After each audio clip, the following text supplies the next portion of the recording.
Well, good afternoon, ladies and gentlemen, and welcome to this fabulous group of individuals I have with me today on Zoom. And we're going to be talking capital cities today, and one capital city in particular. We've been talking about Ottawa, a place I have been to. Fantastic place. And to take us through it, to tell us the inside track here, is we have Jantine from Ottawa Tourism. We have Sofia Santiso Borsten, good accent.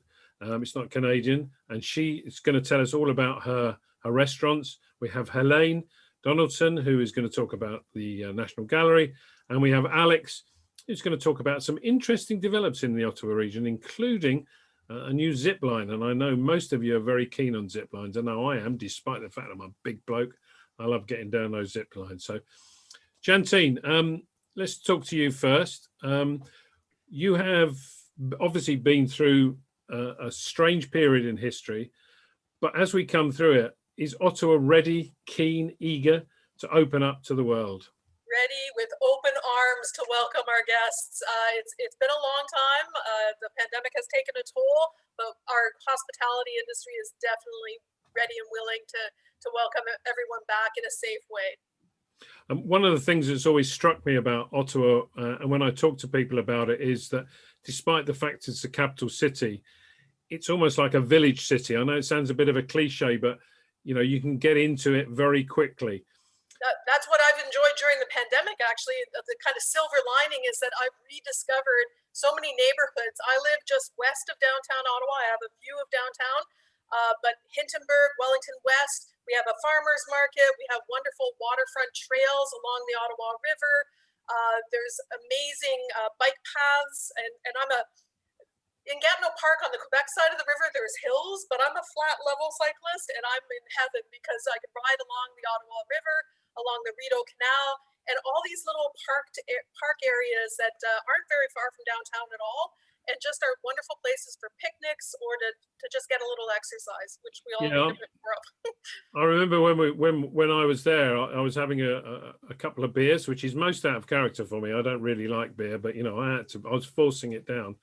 And you said, wait there half an hour, I'm going to pop home and get my husband. And sure enough, half an hour later, you came back. So that was an illustration of the access to this, if you like, to the city centre and the drinking spots, in fact, of Ottawa.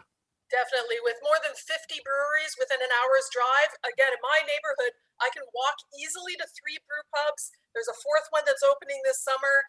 And with a little bit more exercise, I can walk to 8 more different brew pubs. So I'm a beer drinker as well, and I'm in heaven. Excellent. Well, talking about food, we have an expert here on our expert panel today. Experts on an expert panel. That's what we need. Of course we do. We have Sofia, and she looks after, her and her husband look after now a whole raft of restaurants across the capital city. And I think the people who have never been to Canada would probably be very surprised at the extensive and the quality, superb nature of the food in Canada. Ottawa is no exception to that. Sofia, tell me a little bit about your restaurant group and what sort of cuisines you represent. Okay, so thanks for having us. We're located in the Byward Market, which is the central downtown core, very close to our Parliament buildings. And so it's a very small area that it encompasses 4 square blocks.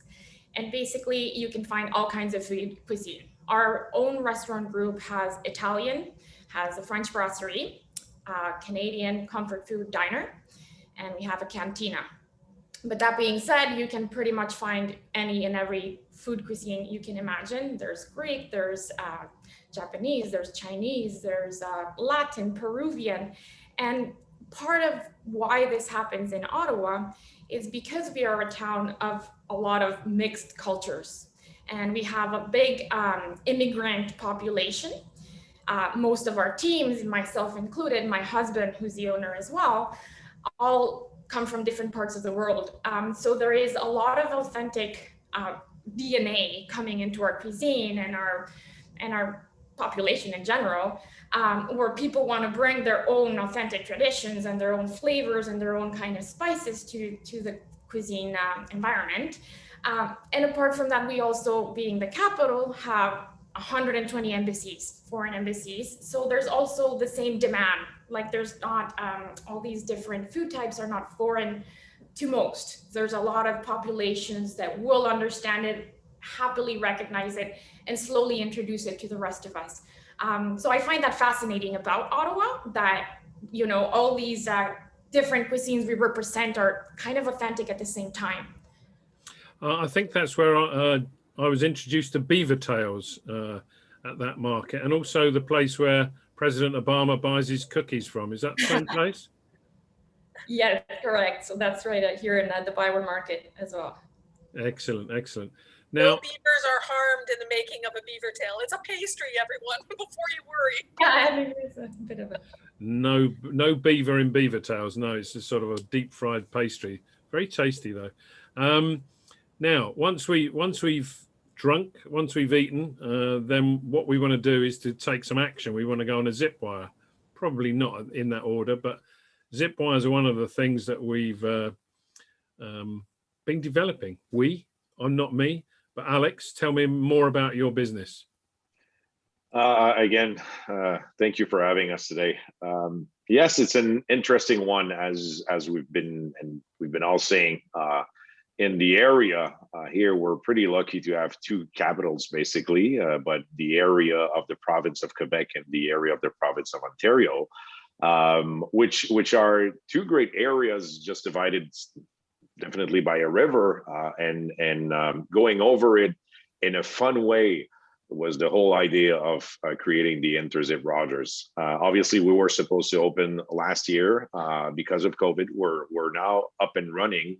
It's actually our 7th day of operation, so it's a new thing in the area, and we're very lucky to see the response of the people. I think that it's a fun way to go across the two provinces or both cities.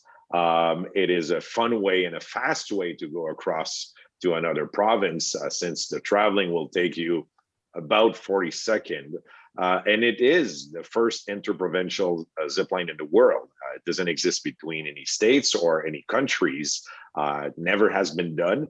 It took a lot of paperwork, I can tell you that. And we had a full support of Ottawa Tourism doing that, and the city of Ottawa, and same thing on the Gatineau side. So there's, you know, people are saying that there's a nice symbolic, but I'm always amused to say, well, it's not only a symbolic, you're literally physically crossing the border, right? And it seems like the comments are great, and we're very grateful that we're not only booked daily, we're almost sold out for the next 14 days, which is pretty amazing, having that infrastructure. Downtown Ottawa crossing to downtown Gatineau. So it's not only the two provinces or city, it's really an urban zip line. And if you are a big fan, you would know that the zip line is not only about the attraction itself, but the surrounding areas makes the whole experience different. And if I can give you a little scoop, it has not been out yet, and I'll be very careful, but there are really good chances that we will extend the hours tonight. We have a full system that will allow people to enjoy the zip line, to enjoy the view and the Parliament Hill and the Chute-Chaudière, and on a different point of view, but they might be able, and we're really working hard with our engineer to extend that after when the dark comes in. That sounds fantastic. By the sound of it, it's not just leisure. I could go there in a suit and tie and use it for a business trip, couldn't I? It's funny you're saying that. The answer is yes, but we have, and we thought maybe one people would, you know, send a message, but we had a few people asking for a season pass so they could actually go to work daily on the zip line, like you're saying, and we thought it was a joke, but now we're actually looking into it, since it seems like people are asking to use it as a permanent or semi-permanent travel mode. Well, I know it's very hot in Ottawa at the moment, but I know it gets pretty cold in the winter. So I'd think commuting on your Interzip in the depths of winter would be an interesting experience. We do have, so the system we've installed could sustain winter weather, even if you're right, it's pretty cold if we're going to -20, -30 Celsius degrees. But for now, it's a season of operation that should extend till October. But depending on the demand, we could, if we want physically, the system would allow us to reopen or stay open till the winter comes in. Good. Well, being the capital city, Ottawa obviously benefits from a number of things, and not least of which is the location of a number of the majority of the national museums. And we're lucky enough to have here today Helene, who is the marketing manager of the National Gallery of Canada. And Helene, tell me, what would I be able to enjoy if I came to your National Gallery?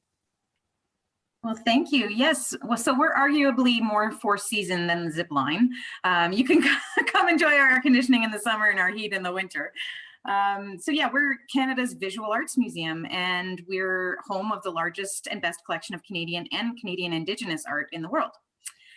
We are part of the Byward Market, just as Sofia's restaurants, and really have the benefit. I'm gonna claim we have the best location of any of the national museums, because we are walking distance to within the Byward Market, but also Parliament Hill and across the river to Gatineau. So really a fantastic location to center your visit on. We had a really good year in a way last year. We were actually the #1 visited museum last year, despite being closed many months. People really saw the safety of our building and saw how much they really needed the art and the culture as part of their coping with everything that was going on in the world. We also took time as an organization to complete a 5-year strategic plan.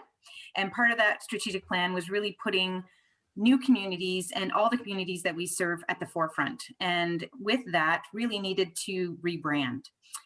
So our brand was our visual identity was very much tied to the building, because it was created when our building was built in 1988. And so, you know, as with many buildings, that was the brand at the time. But now 30 years on, it is time to look ahead. And so we did a lot of consultation with Indigenous communities, with heads of museums, with Canadians across the country. And we were very fortunate to, in conversation, have a word, an Anishinaabemowin word, Ayin Kose, brought up. And that word in English means everything is connected. And it really grounded where we were trying to go and all the conversations that we were having. And so that is now at the core of our new vision for the gallery. And again, it represents a real structural change in the identity, but also our commitment to the communities that we serve. So our new logo is actually dynamic, it's moving, it's animated. And it really brings an open, welcoming direction. And then our color pattern is really based on the Northern Lights. Again, very bright, very welcoming. So I'm going to loop back again to the restaurants and announce that this month we're opening Tavern at the Gallery. If you've been to Ottawa before, you'll know that there is Tavern at the on the Hill on Majors Hill Park, which is right beside the gallery actually. And then Tavern on the Falls, which is a little bit further down at the, oh man, Jantine, what's the name of the falls? Where the Rideau River empties into the Ottawa River, Rideau Falls. Perfect. I had the Chaudière Fall in my head, but that's not it. So yes, so they have those two locations, and this will be the third location, and it will be in our sunken garden outdoors under the crabapple trees. Really a fantastic location, and we're really thrilled to have an outdoor dining experience that way. And it is really a cocktail bar as well. So it will be open until the wee hours of the morning. So not just to be enjoyed during the gallery hours, but also after hours. In August, we'll open our coffee shop, and then our cafeteria will open shortly after that as well. So we're getting back to our pre-pandemic offer. And of course, with that comes special exhibitions. So in this winter, we're going to feature Canadian Impressionists. Impressionists are always a big hit. And in summer 2022, we have a group called General Idea. This groundbreaking group was really known for exploring themes such as mass media, queer identity, and the AIDS epidemic at the height of when the AIDS crisis was happening. Their artwork is high impact, large scale, pop art inspired, and it's really going to be a lasting impression on people that visit that exhibition. So yeah, we just hoping to continue to be a top destination for anyone visiting the city. And Helene, do you charge for entry? I know here in the UK, most of our major museums are free to enter. How do you go about that? Yeah, so we've tried different ways for admission. We've settled right now on, yes, there is a fee for admission, but it is a flat fee. There's no surcharge for special exhibitions. And we do have one period per week, as many of the museums do, where we offer free admission. So if the admission is a barrier, we don't want that to be a barrier. We take it away, and that's Thursday evenings. So from 5 to 8 on Thursdays, we are free. But otherwise it is a flat fee, and we have very, very competitive group rates. Very good. Well, talking about bars and food and drink and everything, it all sounds pretty good to me, even though I don't drink, as I said. I understand that there is a new offering in the food and drink regime opening this evening. Is that right, Sofia? Is it tonight? Correct. So actually, in a couple of hours, we are opening a new lounge. It is a new building we've acquired in the Byward Market, which is our downtown core. So it's a building from 1875. Last time it's changed hands was 98 years ago. So we feel pretty lucky. It's a very big jewel to Ottawa, one of the oldest buildings in Ottawa. So we've been working hard at bringing the whole heritage of the building out. And so we're opening a patio right now because it is summer, so we Canadians like to be out there when we can. So we're gearing up for that. So it's a lounge themed with an apothecary theme. So inspired on the old pharmacies back when Prohibition had hit, and most pharmacies mix, herbs and tinctures and always a little bit of alcohol, which we all know cures a lot of ailments. And so basically that's how mixology came by, by these pharmacists, a little bit of a snake quacks, if you want to call it that. But eventually they started mixing things that became popular and gave life to what is all mixology today. So that's what we're up to. And we're now working up through this building. It's a 3-story building. And so each level has its own restaurant. And on the 4th level, we have our offices, but we also have a very large rooftop overviewing the Parliament Library and also the large Ottawa letters that are in the Byward Market. So it's quite an exciting area. It's quite an exciting acquisition, and we're really working hard on bringing some different concepts, again, adding to this food scene of having, as we have many cuisines, we're trying to add the extra factors that are missing in the market to round it all up and to really be a hit for tourists and locals alike. Very good. Jantine, I know it's Canada Day tomorrow and celebrations may be muted for a number of reasons, but I presume that Ottawa will still have a bit of life about it tomorrow. Definitely. And you're right that this Canada Day is not like many others, pandemic-wise, Indigenous history-wise. There's a number of factors, but traditionally Canada Day is one of the biggest days in Ottawa. I know my husband and I will be headed downtown, probably to the Byward Market neighborhood to sit on a patio. There's a local performer, Lucky Ron, who I know you've met, who's performing just at actually Ottawa's oldest bar, which is based in the Byward Market neighborhood called the Chateau Lafayette, which dates back to 1849. But Canada Day traditionally has been a day of huge celebrations where they'll have concerts on Parliament Hill or elsewhere. In different parks on both sides of the river, fireworks at 10 o'clock at night, and just everyone dressed in red and white and celebrating.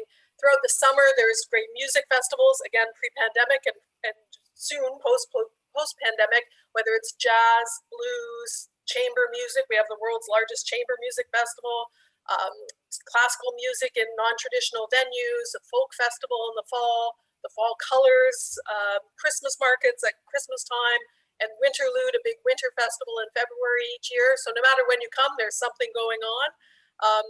We Ottawans love to be outdoors regardless of the weather. As Alex mentioned, it can get cold here. It does get cold in the winter.